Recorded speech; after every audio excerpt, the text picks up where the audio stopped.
what would I say to buyers right now? If I'm wanting to get ready to buy, what should I be doing? Save your money. Cut cost, increase income.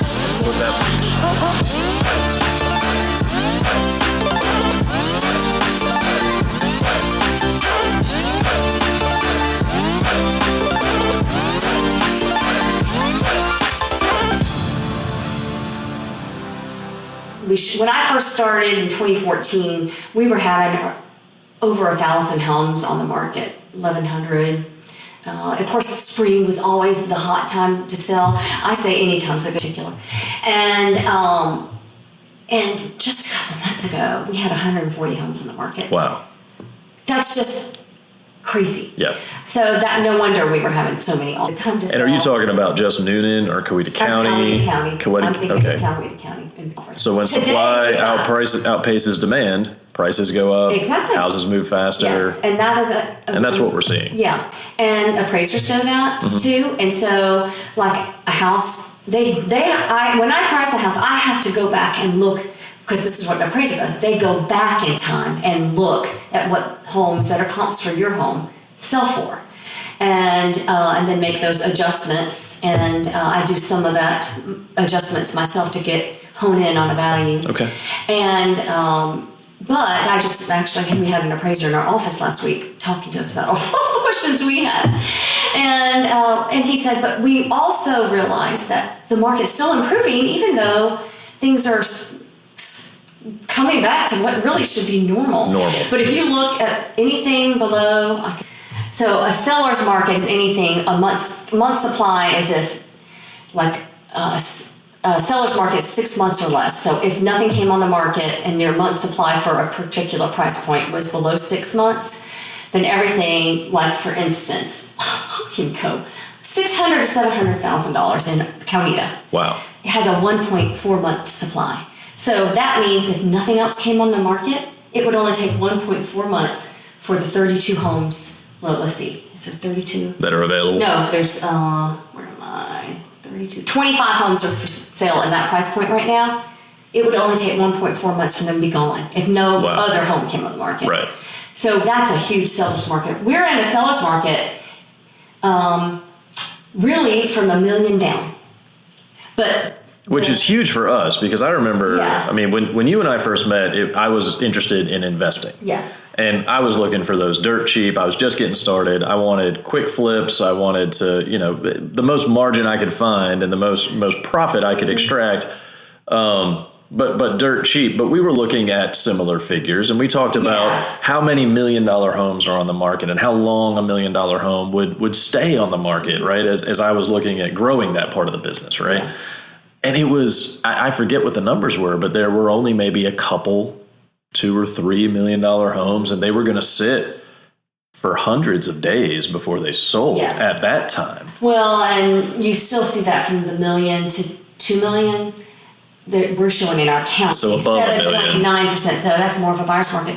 However, the overall in the country, luxury homes are doing well. Sure. Because a lot of people are building them, and not all that new building is reflected in these numbers. Okay. Some of it is, but not all the builders. Right, there's no historical data on a new house. No, not all the builders put their new builds on the MLSs. So, and this is the Georgia MLS, which is statewide, but not depending on what side of the state you're in. There's other smaller MLSs, and then I'm a member also of First MLS, which is the Atlanta area, and all the metro counties, which includes Coweta County. Gotcha. So depending on the price point of your home, I have not needed to put them on the FMLS because everything goes out. Everything I sell goes out to hundreds of websites all over the country. Yep. And you had asked that we might be talking about this. I know I'm getting off on this topic, but where is a good place to buy and sell? And we're getting a lot. The South is good places to be. Yeah. And we're getting people from California and all these high tax, higher crime areas. Sure. They're coming down to the South. Better place to live. Texas I was looking up some of that information. Texas overall is like, they are getting a ton of people. Yes. And that is one of the places, if you want to move there, that your home prices are expected to maintain great value and increase in value. Increase. Texas, Colorado, I think there was one place in South Dakota. What was it? What's the main big city in South Dakota? Geography is Rapid City in South Dakota? I want to say it was that. Is it Rapid? Cedar Rapids. Anyway, is that it was right? It was one of their bigger cities. Yeah. There's not a lot of big cities there. I've only been to South Dakota once, so. And I've never been. Oh, it's beautiful. So yeah, I read a report. It's cold, but I mean, it'd be cold in the winter, but. Recently, that the highest growth cities. So Austin, Texas. Yes, was Austin was number one, and they have been competing with Charlotte, North Carolina. Yeah. And it seems like on any given quarter when they run these metrics, these numbers, either Austin or Charlotte has been on top for several years now. Yes. Another one was Nashville, Tennessee, and they're really doing a lot to try to attract. Mm-hmm. And I think and Atlanta, Georgia, state income tax. Yeah, Atlanta, right. Our market. We're part of part of that greater Atlanta market, and we have, this Georgia in general has been a good place for businesses to come, absolutely, which brings more people. And specifically the film business, video business, yes. Right? A lot. So you mentioned California. Lots of Hollywood guys coming down. We've got friends that live in our neighborhood that came from California in the movie industry, and they had lived their whole lives in California. Because of that business, and then Georgia started attracting more and more of it, and started building, facilities here to do that kind of work. So now we're attracting them. It's not just all pilots and air traffic controllers anymore. Yeah, we do have a lot of those too. Those have been some of my clients. Yeah, I mean, the airport certainly, is responsible for most of what we're looking at, but now it really has branched out. And I'll just put a plug in for Coweta County. I think we're on the best side of Atlanta. No doubt. I mean, it's so easy I wouldn't to get live to anywhere the else. airport, and the quality of life in our county is so good. And even though we're having a lot of growth, I think overall our county's doing a pretty good job trying to manage that growth. Seems to be. I'd agree with that. I mean, I know there's some areas that probably a lot of people would complain about how the growth is happening. Every city has them. But there's no perfect place. That's right. Yeah, we moved here 11, almost 12 years ago now, which is the longest we've lived anywhere, and we've stayed places as short as 10 months, and now as long as 12 years, and both my wife and I have decided the school systems are good. Mm-hmm. Yes. This is where we want to raise our family. We have a son that's in the public school system. Yes. We're very happy with that, and we love where we live. It's quiet. Yeah. We have access to the city. Had some family in over the weekend, shot up to the airport really quick, 30 minutes, pick them up, bring them home. Mm-hmm. When the visit's over, take them back, easy, no fuss. And you're always going the right direction, it seems like. You're never really caught in traffic. The traffic's always on the other side of the interstate. Definitely. Because we're on you said the right side of Atlanta, and I think that's right. We're on the southern side of Atlanta, which is the right side to be. All the traffic is going to the north side. Yes, definitely. Well, can we talk about mortgage rates and recessions? Please, let's do it. Yeah. This is a real interesting thought. And the news is just like, oh my gosh, house prices are going to go.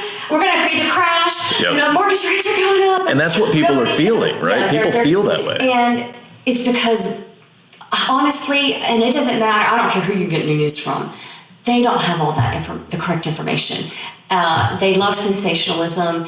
I was just going to say, let's be real. They like the headline, right? They want the headline that's going to sell, that's going to get viewers, that's going to push material and media and content faster, right? Yeah, they want more likes and clicks and views. So here's the reality of what has happened with our recessions, that we were looking at housing price increases during those 4 out of those 6. Right. And we know that the Great Recession was an anomaly. We're not in those conditions. The lending practices right now are just super tight, and so they're healthy. That's a better way of putting it. But as far as mortgage rates, I know people are worried about mortgage rates. Historically, we're still very low. Very low. And it was just crazy what happened. And we'll see, obviously, your listeners can't see this chart, but... So we'll do our best to talk through it, Yeah, so we'll give them some numbers. I'm a visual learner, so I do like seeing things. If we want to share some of this, I can send it. Yeah, and I can link this to, if you've got a website that we can send them to where they can get some of this content. Yeah. So in the 1980 recession, which lasted 6 months, mortgage rates started out at 16% and dropped to 11.8%. So that's not quite a 4.2%. Yeah. So this is 1980. So these are actual interest rates. I mean, imagine if we were at 11% today, people would lose their minds. Yes, they would. But in 1980 we were at 16%, and it went down to 11, which obviously created a lot of activity in the market. Yes. And I don't have this chart. I'd have to look this one up, but let me just go through. Sure. So, look at this, 1981 recession, and it lasted over a year. 18% mortgage rate. Can you believe that? But it dropped to 13%, 5 points. Then 1990s, the rates were at 11% and dropped to 8.8%. Coming down a little more. My first mortgage in 1989 was 9%. Okay. Yeah. Then in 2000, early 2000s. So this is where I bought, was in that range. 7.4% was the interest, the average. And I think I was right at that 6.5. And then it dropped. I remember this too because we were refinancing like every absolutely. 2 years. Why not? Exactly. If the prices are going down, let's do it. And they've been actually, if you look, starting from 1982, they've been going down ever since. And then our Great Recession, which lasted over a year. Interest rates starting there were already at 6%. They were down from the previous recession, and I was refinancing all during that time. And then the Great Recession, it dropped to 4.9%. Yeah, the lowest we've seen. Yeah, at that time. And then COVID, our recession that we had last year, which only lasted 2 months. Right. And the interest rates were already at 3%, so which is super low. 4.9 to 3.8. Listen, I don't think my parents have rates that cheap. And they go down even and more. My mom's 86. Yeah. So just to give you some idea there. It dropped down to 2.8, but my interest rate right now, and we're trying to get our house paid off, Dave Ramsey fan. There you go. Early, it's 2.625%. Nice. Yeah, so. Don't mess with that. Lock it in. Yeah, but we did that. I guess we refinanced. I don't think it wasn't last year because that's when it's been in the last couple of years. It was 2 years ago. Yeah. Yeah, I think it was 2020 or 20. I think it was 2020. Which is amazing that you can get a rate that low. We can't now. Unless, well, you can. Actually, you can get any rate you want if you're willing to pay points, which don't do that. No. And paying a little bit of a point to get maybe somewhere, but not. No. You don't want to. We want to lock in. We want fixed rates. We're not paying luxury fees and all kinds of other fees in order to try to negotiate and get where we want to be. Careful with that. That's right. Yeah, and I did not. The chart I wanted to bring up that I did not have pulled up was during the last recessions, those 6 recessions, people kept buying. Mm-hmm. You know, people always have to buy and sell. So, and with housing prices increasing during those recession periods, you don't have to be scared, about buying. Yeah. And that's another thing. I don't want my clients to overextend themselves. Right. And that's been kind of hard in this market. Absolutely. And it's made it a little more frustrating for some of my buyers that it's been frustrating to find a home. Sure. They've been losing out. But when you have to get a certain type of loan and you don't have the cash on hand to guarantee or go over, it puts you in a difficult position. We are entering a period where you're not going to see that as much. Okay. You're still going to could lose out. Yep. But the competition isn't quite as strong right now. I think we're going to see that lessons on them. Honestly, it's been insane to try to. I've noticed some people have gotten 20 offers on their home, and trying to analyze that correctly with your client it's difficult. Yep. And is that just because the house is attractive, or is it because the buyer is waiting for that perfect offer? Or is it a little bit of both? Why there's so many offers? Yes. It's because probably the price point was at a good point. Okay, so it attracted a lot of activity. And that's a whole nother talk show about pricing your home correctly for the markets. And we'll keep that one in mind because I think that would be a valuable conversation to have because there's a lot of people, especially as we go into this next year, there's going to be a lot of people in that category. right? And even in this hot market that we've had, you still have to. You have to do it right. You have to do it right. You have to, and that goes back to what appraisers are looking at. They look back. Yeah. But they are very aware of what is happening in our market, and they're knowledgeable about that. So somebody, you said, you don't want your clients overextending themselves. So if they're just not ready to buy, I mean, how many people are probably going to make the mistake of locking in and buying a home that maybe they shouldn't have too soon, too fast? Maybe they get a little anxious because the market is so hot. They start feeling that urgency. I gotta move because I'm gonna lose out, right? Maybe a little bit of FOMO or something, right? Yeah, it is. So we want to take that fear away. Yeah. So if they're not ready, they're not ready. And that is, to me, is so important. Because I know we wanted to ask, what would I say to buyers right now? If I'm wanting to get ready to buy, what should I be doing? Save your money.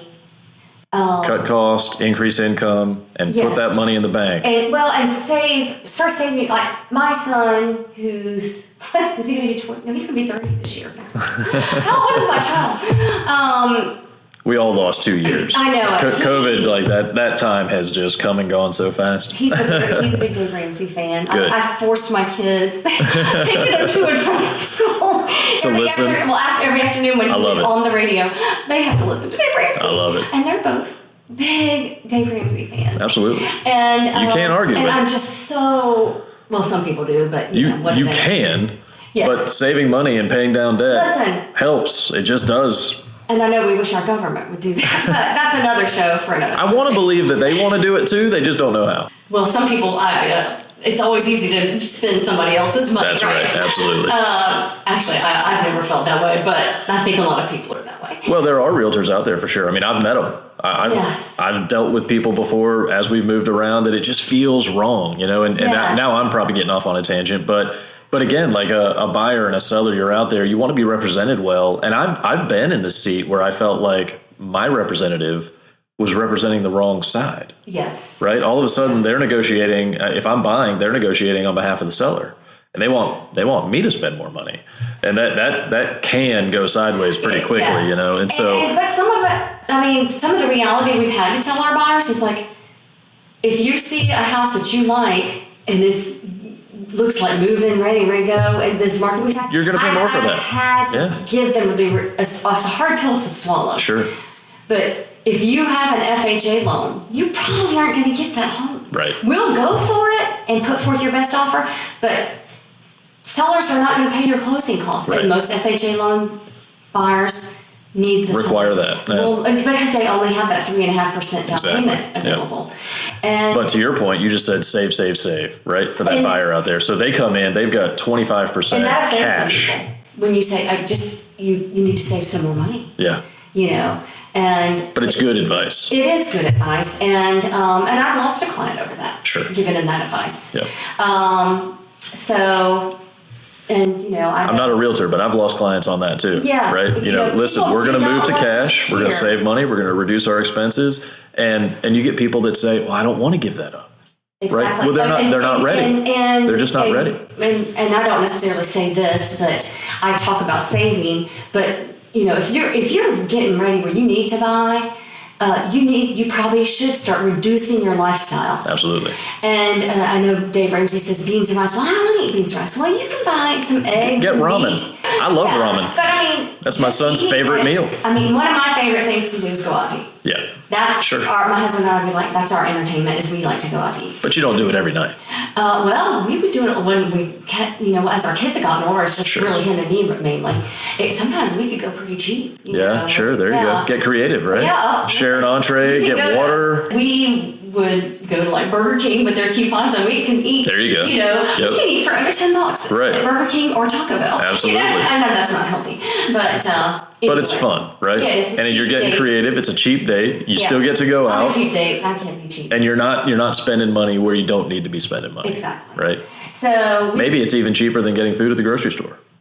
In some cases, and taking the time to prepare it. There you go. So, but there's things that are the stuff that people hate to do, meal planning. Right. keep an account of what you were spending, that bad B word. The budget. No, this is the best word you can learn. A spending plan. Absolutely. Making plans for what your money's going to do. That's really critical. Yeah. And I actually had somebody, I was recently talking to a buyer, and they really did not understand. They said, no, we're going to have no debt. And they're spending money on their credit cards and but paying them off every month. Right. I said, but the lender looks at that that messes up your debt to income ratio. I said, but it's not debt, we're paying off. No, they said but it is debt. Yeah, a credit card is a form of debt. So if you're wanting to buy, you just need to put those in the. I know. If you're going to Dave Ramsey. Yeah, we shred them. Dave Ramsey's shred them. But at least put them in the drawer, right? Away. Don't use them. Pay cash. And again, And does that mean somebody, as they're getting ready, they haven't bought the house yet? So does that mean we're renting? Are we still trying to live with family? What do you see? Living with family, and they weren't paying anything, but they weren't saving anything. But they weren't saving. And this is a key point right here. That was a sticking point, I think. So how do you feel about this? So I give this advice all the time. Yeah. Before you buy, right? Go ahead and figure out what that mortgage payment is going to look like, what you feel like you can afford, and we've got some formulas that I teach, for that. The standard Ramsey formula, but start making the payment now, but put it into a savings account, and then that's how you start saving. And then now I'm making a payment.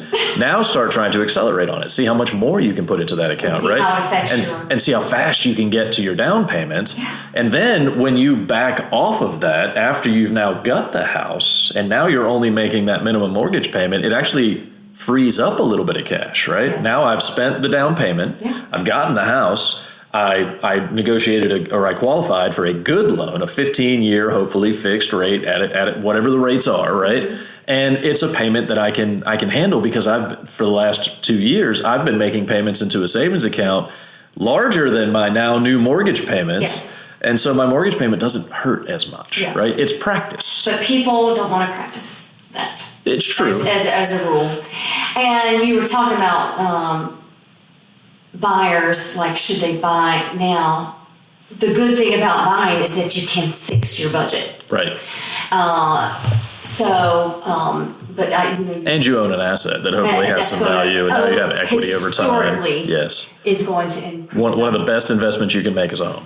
And you don't want to get into the ARMs. Of course, those are becoming more prevalent right now. So to get that attractive interest rate. That's right.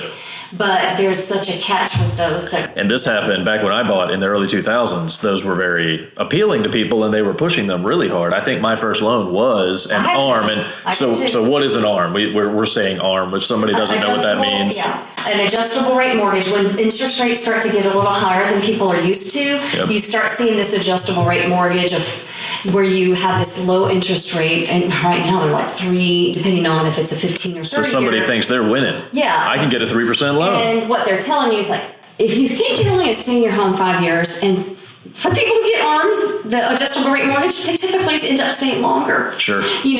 Something happens and they've ended up staying longer. So what happens, say if you get a 5-year adjustable rate mortgage at say 3%, I'm just giving an example here, and the prevailing rate now is over 5.5%. Starting to push on 6. That's right. Yes. Yep. And so, I want that 2% lower. But in 5 years, so you've got that fixed rate for 5 years, but in 5 years, who knows what the interest rates are going to be? And unless you're going to refi, the lender is saying, we're just going to adjust. Now you're going to adjust and say, I'm just making numbers. Say your house payment's $1,000, then all of a sudden, 5 years from now, it's $1,500 to $1,600. Right. And you go, where are you going to find that extra money? Yes. Yeah. So I've done it. You're saying we've done it. Yep. But boy, since that first rate drop happened, I was refinancing out of it. The second I could get a fixed rate loan, I did. And my first loan was an FHA loan. And so was ours. Yeah. That wasn't my adjustable. My second loan was the adjustable rate. What happened there is we moved up in house on that second home. Which is pretty common, or has been. And this is only my third home. Yeah, and Jimmy and I have been married 34 years. So it's only our third home. Wow. And that we've owned. And Yeah, if we look at the last 15 years of data, that's very uncommon. Right? It's not. People are moving every couple of years. Yeah, and typically, and a lot of what's driving that is is work, right? Dual income households. Yes. You've got an employer that's dictating where you're going to live and how long you're going to stay there. Yes. And I say dictating. I mean, these people are moving up in their careers, right? They're getting promotions. They're getting more responsibility, opportunity, and it's coming with a relocation. Yes.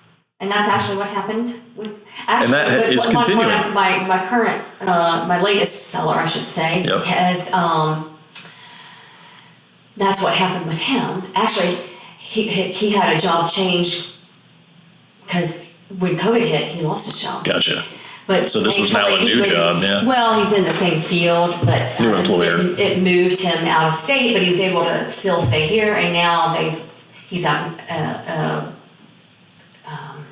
a better position, I should say. And that's not the word I'm looking for. I'm having a senior moment. Sorry. It was a promotion. A promotion. Thank you. That's the word. The word of the day is promotion. So he got a promotion, but it required him to stay up in Kentucky. Gotcha. So. Yeah. But worth it for him. And he's a pilot, so he could fly back. There you go. Yeah. So. But now. But even with that, and so I just don't want anybody to get confused. We're not recommending that for somebody that is moving every couple of years with an employer. An ARM is still not a good idea. No. We don't want to ever get stuck or locked into or thinking that we're saving or winning by some of these other debt loan products that are designed for the lenders to make money, increase their profits. Right. So we want to make sure that everybody understands that all the time. The loans are for the benefit of the lender. Yes, they are. Right? We utilize them, right? But we want to make sure that if we have to get one, we're only getting certain kinds, fixed rate loans, that we know what we're getting into and we have that long-term commitment established so that things aren't changing. Yes. Right? Because even if my income goes up, I don't want to just turn around and give that income to my lender. Nope. Right? Nope. That's why we've been in our house for 15 years. Yeah. Now, something I've been seeing with some of my buyers/sellers I've had, I'm the last of the baby boomer generation, and so the baby boomers are all hitting retirement mode. Sure. My husband's older than me, so he's closer to his full retirement age than I am. Because I keep moving that retirement age. You're probably, what is your retirement age? I retired last year. I mean, but like for Social Security. I'm not sure. I think it's probably closer to 67 to 68. Yeah, I was going to say it's north of 65. I think my son's 70. 70. Yeah, he's 29, so his is 70. So I think everybody, that may be newsflash to some people. It could be, yeah. Listeners, it's, and it may not be there by the time. Well, I'm making a mental note. I may do some research and I might just focus on, a lot of times I like to do an episode just on one topic, 20 minutes, just dive in. So that would be a good one, I think, to focus on, because it is a moving target. It is. And you asked me, and it's something that, thankfully, it's not something that my wife and I look at, discuss, follow, are depending on, this is going to be icing on the cake if there even is Social Security when I retire. And that's a whole other, which is a whole nother deal. Yeah. But it's because of a lot of what we're talking about that I'm able to do this, becoming a financial coach and buying, taking advantage of or looking for, negotiating the right kind of loans for a home, which is the only kind of loan that we advocate, and living a different type of lifestyle and making those necessary. And I've helped people, that don't fall into Dave Ramsey plan, because not all of them are going to do that. And you don't have to. No, and but what I'm seeing is like a lot of people my age and quite a bit older, like closer to even my mom's age, in their late 70s, and my mom's 86. My folks want to downsize, but they're selling their homes and buying a home that's smaller but costs as much or more. Right. And they're going into having. I mean, you don't want to have to go into a 30-year mortgage to have an affordable house payment when you're in that point in your life. Right. The goal, obviously, is to have your house paid for. And that is I know that's not the reality.